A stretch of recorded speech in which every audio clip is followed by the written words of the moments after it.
He has got over 40 podiums, and I think this will put him at 28 first-place wins here with Ultra 4. Paul Wolff is absolutely at the top of the game here with Ultra 4 USA. He puts his time in the shop. He puts his time in the race car, and then you can tell he puts his time in at home with his family. And that's what Ultra 4 USA is all about, is family. It's one big family, but when you can bring your family to enjoy the Ultra 4 family, it's really cool. I want him to keep going. I want him to give it all it's got. I mean, this is his dream. So he lives one life. I want him to go as hard as he can at this. What? That's snowflake? Wanna give me a hug? Big mommy hug? Oh, you do? Yeah, it's boy girl. Alright, I'm not gonna hug you for real.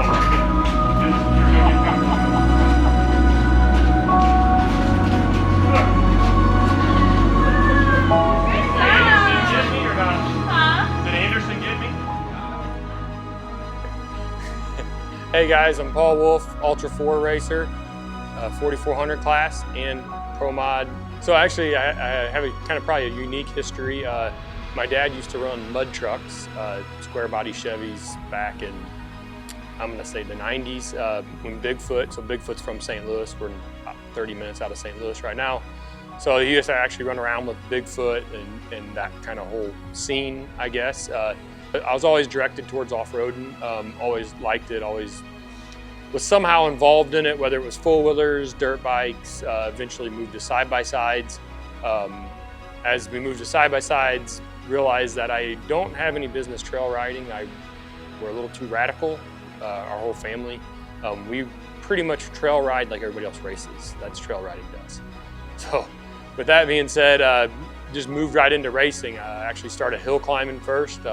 Mostly because it was more radical, and I really enjoyed that side of it.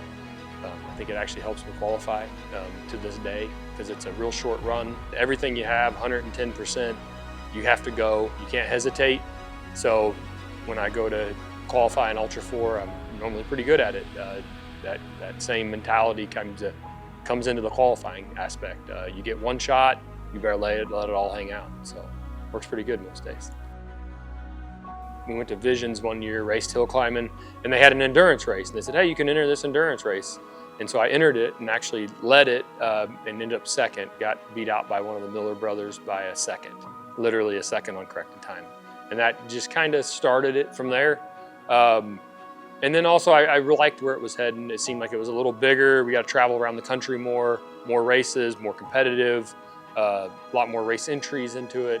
So I just kind of started chasing that, and then as I started doing that, just in UTV, Chris Hickman asked me, he came out to Hammers, I knew him from hill climbing, he got the full, see Hammers for the first time, and he's like, well, I want to race 4400 class, you want to drive for me? And I said, well, yeah, sure. I really didn't think it would happen. 2 months later, I'm in California test driving the car that's behind us. And first time I drove it, we ended up second at a NorCal rock race. Very first time in the seat of it, got beat out by JP Gomez.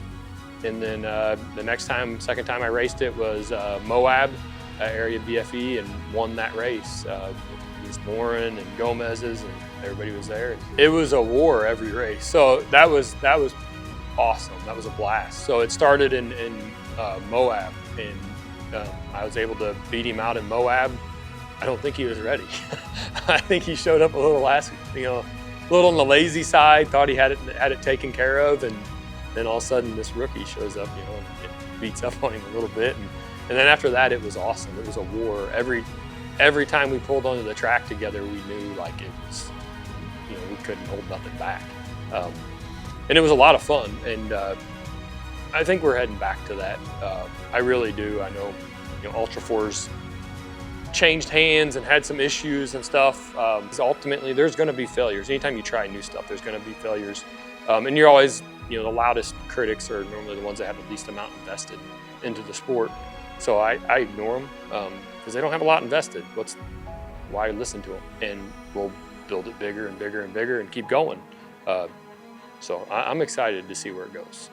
I worked at a salvage yard Me and my brothers own it.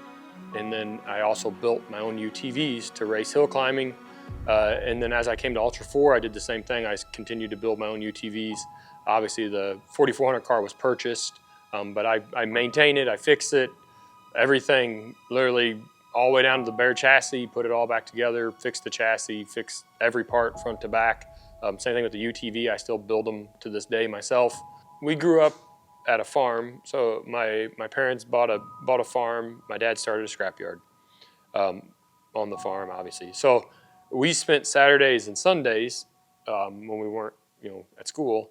We'd go get junk. So that was our Saturday. We didn't get to do all the other stuff most kids did. So we worked a lot, and we didn't have a lot of money because my dad was starting the scrapyard. So we just fixed everything. It was just what you did. It's the same thing as probably every farm kid in the country. Most farmers, don't have millions of dollars, so you learn to fix it. You learn farm fix it, whatever it does to make it work.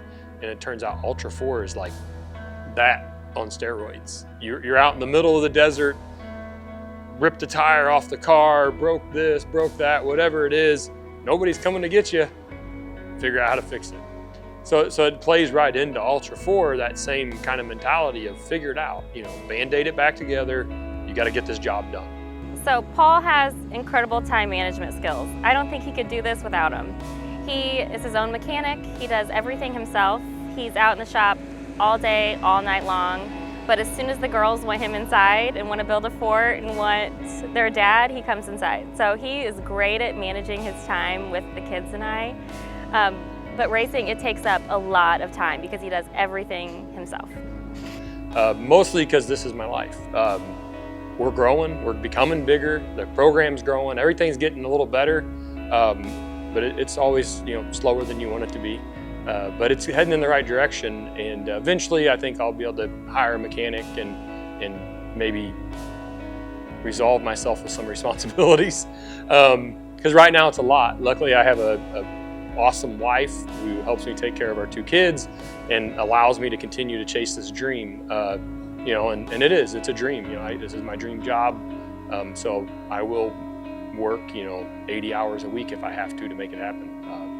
Sometimes it's maybe not as enjoyable as others, but if you want to keep it going, you have to put the work in. Watching him chase his dreams, it's the coolest thing. I mean, racing Ultra 4 is incredible, but truthfully, he could play competitive chess, and we would travel around the country and think it was the biggest, baddest thing. We love watching him chase his dreams, and he's so good at it, and watching him pour his heart into it and how passionate he is, it's amazing. I had to explain to my wife that I really enjoy them coming with me because she was under the impression, you got 2 kids running around, they had kids, they're screaming, tearing everything up, and dumping milk, just making a mess, being kids. And she always worried that it stressed me out too much, that I wouldn't focus on the racing. And one of the things I had to explain to her is, if I can't do this with my family, then I'm not gonna do it. I love racing, I love what I do. If I can't share this enjoyment with them on some level, then I'm probably gonna find something new to do. And I said, even though it's stressful and I may get frustrated, that whatever, they destroyed something, whatever they did, it's kind of irrelevant. Ultimately, I enjoy them coming, get to see the country, because to me, it's one of those things, it's like, if I see something really cool and it's only me that's seen it, is it really that cool? Or is it cool when you could share it with somebody? When you can say, hey, check this out, I seen this, we've seen it together. We got to experience this together. I watched Ultra 4, I guess, when a lot of the bigger, name guys raced every race.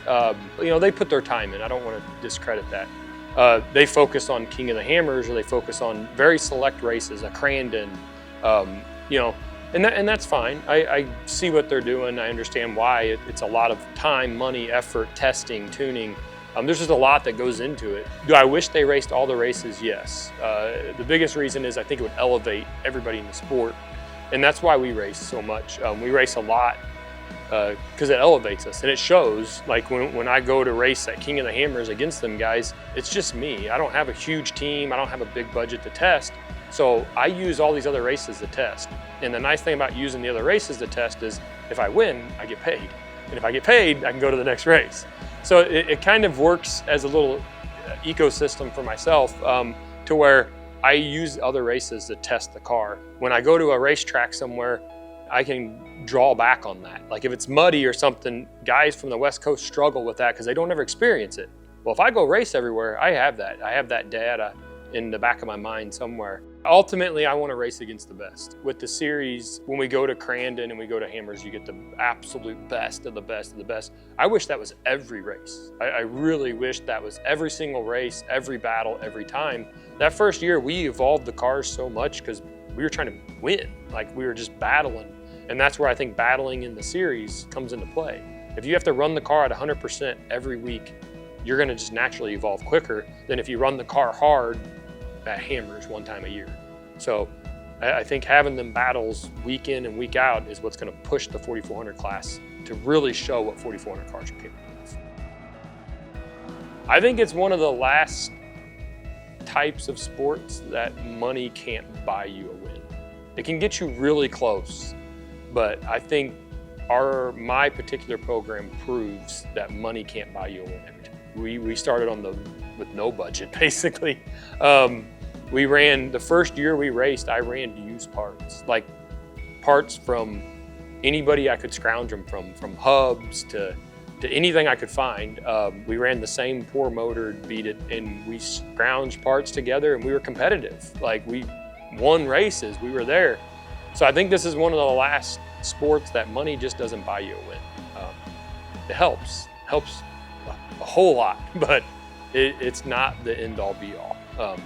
You pull out on the Ultra 4 course, your car can be 70% and you can win because you just have to exploit its strengths and try to band-aid the weaknesses of the car. So he comes out here to win. That's how he's always been. If he's coming to a race and he's unloading the car, he's going for it. He's wanting to win. He's not unloading it. If there's a doubt in his mind he's not going to win, he's going to keep it in the trailer.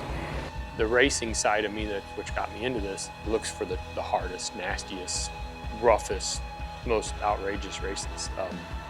Almost like a bucket list racer, like, looking for the ones that, like the dog fight, that's going to be a war to the finish line that, I'm going to have to push that little bit extra and take that chance. And them are the races I look for, regardless of what I'm racing, where I'm racing, I don't care. I'm looking for that race.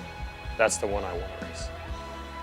Anytime you pull up and you're racing, whether it's for $1 or $100,000, if you don't get them butterflies, then you're not taking it serious. If you don't get that nervous feeling sitting, pulling up to the line, then you don't care to be there. Why are you even there?